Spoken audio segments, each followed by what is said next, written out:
மும்மூர்த்திகளில் ஒருவர், முழு முதற் கடவுளாகவும் பிறப்பும் இறப்பும் இல்லாத பரம்பொருளாய் திகழ்பவர், பரமசிவன் என்று அழைக்கப்படுபவர், தனது ஒரு பகுதியில் இருந்து அன்னை பராசக்தியை உருவாக்கியவர்.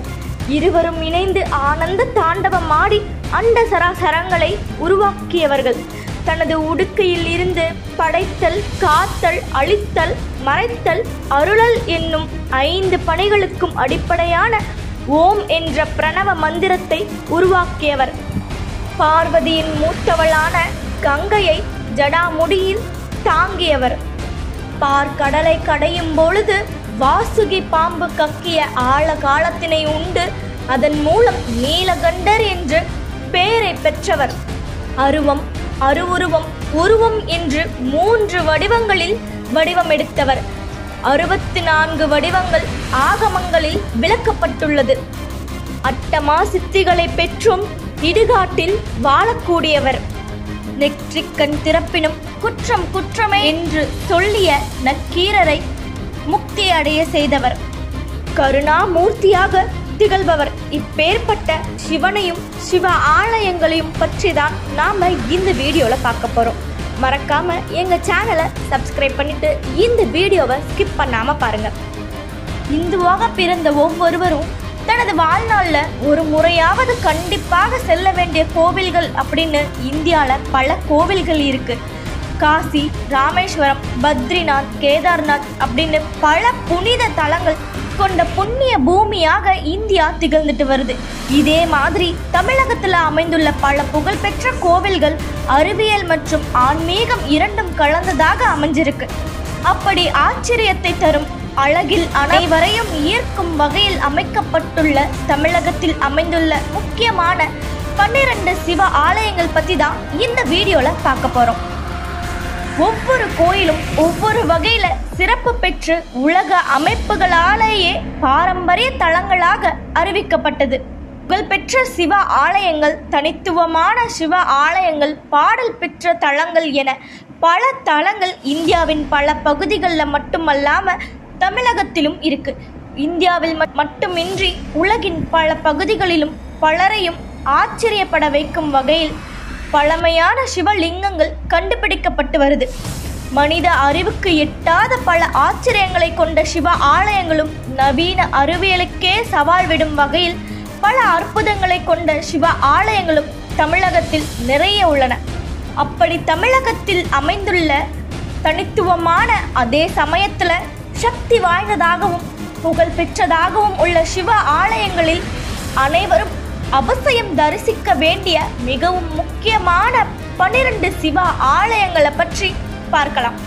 அதுல முதலாவதாக ராமேஸ்வரம். இந்தியாவின் 4 திசைகளிலும் அமைந்துள்ள 4 புனித தலங்களை இந்துக்கள் அனைவரும் வாழ்நாளில் ஒரு முறையாவது தரிசிக்க வேண்டும் என்பார்கள். வடக்கில் பத்ரிநாத், தெற்கில் ராமேஸ்வரம், கிழக்கில் பூரி, மேற்கில் துவாரகை ஆகியவற்றில் குறிப்பிடும் ஒரே சைவ தலம் அல்லது சிவனின் கோவில் ராமேஸ்வரம். ராமநாத சுவாமி கோவில்தான் மற்ற 3 வைணவ தலங்களாகும். இரண்டாவதாக திருவண்ணாமலை அருணாச்சலேஸ்வரர் கோவில். பஞ்சபூத தலங்களில் அக்னி சொரூபமாக சிவபெருமான் காட்சி தரும் தலம் திருவண்ணாமலை அருணாச்சலேஸ்வரர் கோவில். முக்தி தலங்களில் முதன்மை தலமாக விளங்கும் திருவண்ணாமலையில் சிவனே மலையாக காட்சி தருவதாக நம்பப்படுவதால் இங்கு கிரிவலம் வந்து சிவனை வணங்கினால் முக்தி நிச்சயம் அப்படின்னு நம்பப்படுது. மூன்றாவதாக தஞ்சாவூர் பிரகதீஸ்வரர் கோவில். பிரம்மாண்டத்தின் உச்சமாக திகழும் தஞ்சை பெரிய கோவிலில் அனைத்துமே பெரியதுதான். நந்தி, லிங்கம், ஆவுடையார் என அனைத்தும் பெரியதுதான். 15 தலங்கள் கொண்ட கற்கோவிலாக திகழும் தஞ்சை பிரகதீஸ்வரர் கோவில் கருவறையில் இருக்கும் லிங்கம்தான் உலகிலேயே பெரிய சிவலிங்கமாகும். இவரை பெருவுடையார் என்றே பக்தர்கள் அழைக்கிறார்கள். நான்காவதாக மதுரை மீனாட்சி சுந்தரேஸ்வரர் கோவில். மதுரை மீனாட்சி அம்மன் கோவில் தமிழகத்தில் உள்ள 366 மீனாட்சி சுந்தரேஸ்வரர் கோவில்களின் மூல கோவிலாக இருக்கு. இங்கு முதல் பூஜை அன்னை மீனாட்சிக்கே செய்யப்படுது. சிதம்பரம், காசி, காளஹஸ்தி வரையில் 4வது முக்கிய சிவ ஆலயமாக மதுரை சுந்தரேஸ்வரர் கோவில் இருக்கு. திருவண்ணாமலை தலத்தை நினைத்தும் முக்தி கிடைப்பது போல மதுரை பெயரை கேட்டதும் பேரின்ப நிலைக்க கிடைக்கும் என்பது ஐதீகம். 5வதாக சிதம்பரம் நடராஜர் கோவில். பஞ்சபூத தலங்களில் ஈசன் ஆகாயமாக காட்சி தரும் தலம் சிதம்பரம். மனித உடல் மற்றும் அதன் இயக்கத்துடன் நெருங்கிய தொடர்பு கொண்ட தலம் சிதம்பரம் நடராஜர் கோவிலாகும். இந்த கோவில் பூலோக கைலாயம் அப்படின்னும் அழைக்கப்படுது. இந்த கோவில்ல மட்டும் சிவன் 108 பரதநாட்டிய நிலைகளின் சிற்பங்களை காண முடியும். இந்த சிதம்பரம் நடராஜர் கோவில் 8000 வருடம் பழமையான கோவில் அப்படின்னும் கருதப்படுது. அது மட்டும் இல்லாம இந்த கோவில்ல தான் ராவணனின் திருமணமும் நடந்ததாக கருதப்படுது. அதற்கு ஆதாரமாக சில கல்வெட்டுகளும் அங்கு பொறிக்கப்பட்டிருக்கு. அது மட்டுமல்லாம இன்றளவும் பூத்து குலுங்கக்கூடிய 3300 ஆண்டுகள் பழமை வாய்ந்த இலந்தை மரமும் காணப்படுகிறது. 6வதாக காஞ்சிபுரம் ஏகாம்பரேஸ்வரர் கோவில். பஞ்சபூத தலங்களில் பூமி தலமாக விளங்குவது காஞ்சிபுரம் ஏகாம்பரேஸ்வரர் கோவில். இதுவும் முக்தி தலங்கள்ல ஒன்றா திகழ்து. இந்த கோவில் சிவன், பிரம்மா, விஷ்ணு அப்படின்னு மூவரும் வழிபட்ட லிங்கங்கள் அமைஞ்சிருக்கு.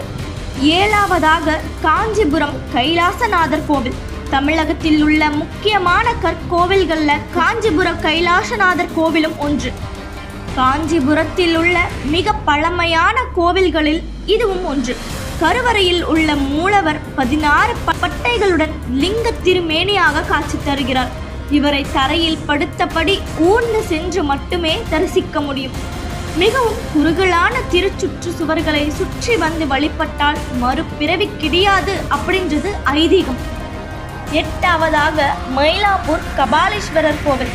சென்னையில் உள்ள சப்த சிவத்தலங்கள்ல ஒன்று மயிலாப்பூர் கபாலீஸ்வரர் கோவில். பார்வதி தேவி சிவனை மயில் வடிவள வழிபட்ட தலமாகும். மிக பழமையான பல்லவர் காலத்து கோவிலான இந்த கோவில் பாடல் பெற்ற தலங்கள்ல ஒன்றா திகழுது.